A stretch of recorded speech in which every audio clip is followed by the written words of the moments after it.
I think it results in higher quality papers. Do those clarity checks, do those like citation style and formatting checks. I think it results in a more consistent quality of publications within a journal.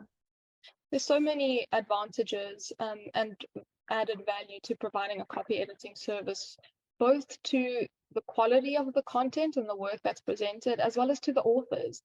I think having a personal touch where an author is assigned a specific copy editor at the journal, and that copy editor is the same person throughout the process, is really helpful for the author and the streamlining of the actual publication of the article. So there's additional eyes on the paper at every point. So we ensure that the paper is looked at thoroughly by the same person in each different phase of publishing the article. And this personal touch is really an important value-added service that JOHD provides.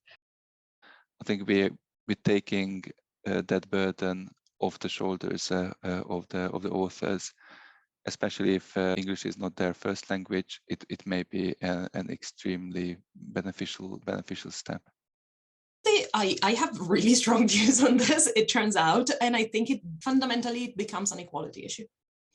There are the kind of service that a copy editor can offer, things like, that you have been consistent in your spellings. I've been in situations where it's just like, there's a book, I'm reviewing a book, and one of the chapters is clearly poorly copy edited, inconsistent style. I notice these things because I do copy editing, and it looks less good than the rest of the book. And then you look at it and it's like, oh, this is the only chapter that was written by a graduate student. And then what that actually tells me is that the press, the series, whoever is editing this, has not supported their authors adequately. So the most inexperienced author shows signs of being inexperienced. This should not be happening. This is actually the sort of thing that presses, series editors, journal editors should be investing time and ideally money into as well. Very detailed ones. I believe they're all available online. It means that the process is transparent. Authors can see what are the criteria that copy editors work against.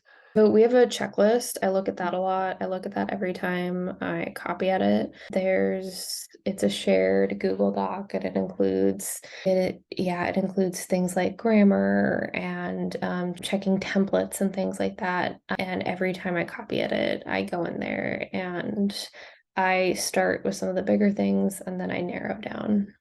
We get a style guide, which is very detailed, and it's partly from the press, Ubiquity Press, partly these are decisions that have been made for JOHD as a journal in particular, and partly the style guide has been sort of edited by us, by the copy editors, to sort of take notes on useful things that we know we have to check every single time. And so it's useful to have them sort of highlighted in the style guide and things like this. This is, broadly speaking, it's the same style guide that is available to authors. There's nothing sort of esoterical about it. We have a Google spreadsheet that we can list different things about how to improve, or if issues arise, what can we do? And we have a Slack channel so that we can also communicate with everyone, ensuring that everyone is on board, we know what's going on, the author is happy with the final version of the paper, and that the copy edited version is of a very high quality. Length might be one. Research papers are longer.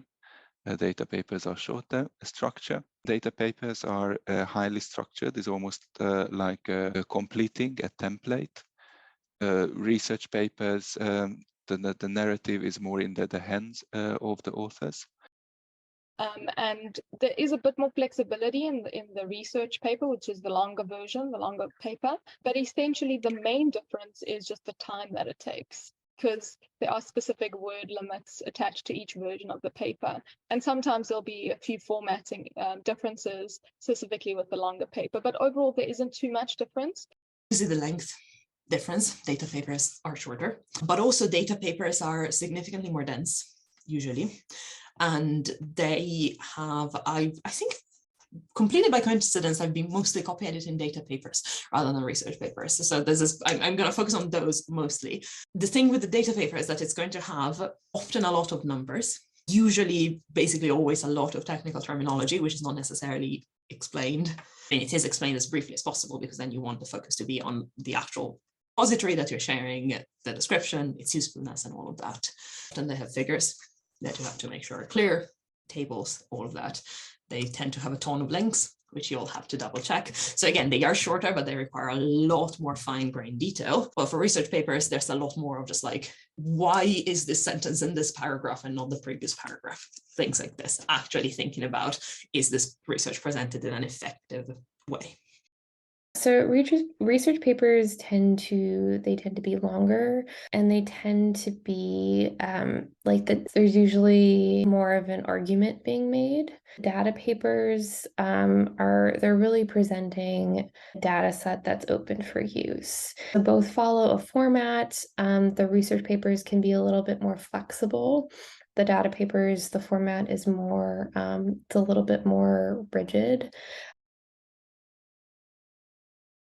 As I mentioned, we have a very specific template that we follow, and we are focused on sharing openly, freely available data sets. So that is the main focus. We have to ensure that the data sets that are shared in open repositories are actually available and freely available. So when we copy edit papers as well, we have to make sure that these criteria are satisfied in order to give the go-ahead for the paper to be published. What I think might be a difference, but again, I don't have the internal information to verify this, that JOHD provides a fair amount of guidelines to help our job as copy editors. So we have a support around us. For other journals, either it's copy editing, reviewing, whatever it is, it's left to the so-called academic freedom to do your job however you want to. But I think you need to strike a good balance between giving guidance and leaving academic freedom. And this is definitely influenced by the types of journals that I write for in the past. In museum studies and anthropology, the formats tend to be pretty open. There isn't a template to follow. There's word guidelines, but the structure of the paper can really be your own. I find those papers, like the creative papers, very interesting, but I imagine it would be more difficult because there's not, it's not as, the steps to copy editing probably would not be as clear as they are if you have a template. I mean, the honest answer is I don't think a lot of quote unquote traditional research articles get very good copy editing. I think JOHD actually does significantly more copy editing than I have ever seen or experienced as an author, sort of on the other side of this process. So there is that fundamental difference. It's also, again, I think it's part of the general idea of what JOHD can do really well as a journal that is focused on open data for the humanities specifically, just making sure that the material that we're sharing is as high quality as possible because it is designed to be reused, to be long lasting. So again, having this emphasis on copy editing is kind of part of the idea of JOHD as a journal, essentially. I have a personal Twitter account. It's at Mandy_Wig. It's my personal account, and I've got a lot of projects on the go, but one really important project that I was focusing on, I was invited as a co-guest editor for a special collection that we actually did at JOHD, which was Humanities Data in the Time of COVID-19 in collaboration with Sahba Basharati. So this is still ongoing. We haven't closed off the special collection. So if anyone has papers about COVID-19 in which the data was shared or is freely available, we welcome submissions. If you really, really want to, you can find me on Twitter at mostly_voids, like the word void, but plural. It's a semi-personal Twitter account. It's not particularly professional, so you may also not want to find me there. There's a lot of things that I want to sort of highlight as like things that are happening in Oxford. In general, I'm just going to say if people, especially Oxford-based, but not just, want to have a look at what things like what the LGBT Equality Network is doing, there are many student societies that are doing really cool work that is worth sort of keeping an eye on, and is the sort of thing that actually makes your day slightly less monotonous, on top of editing a data paper, which is obviously the greatest joy in my day.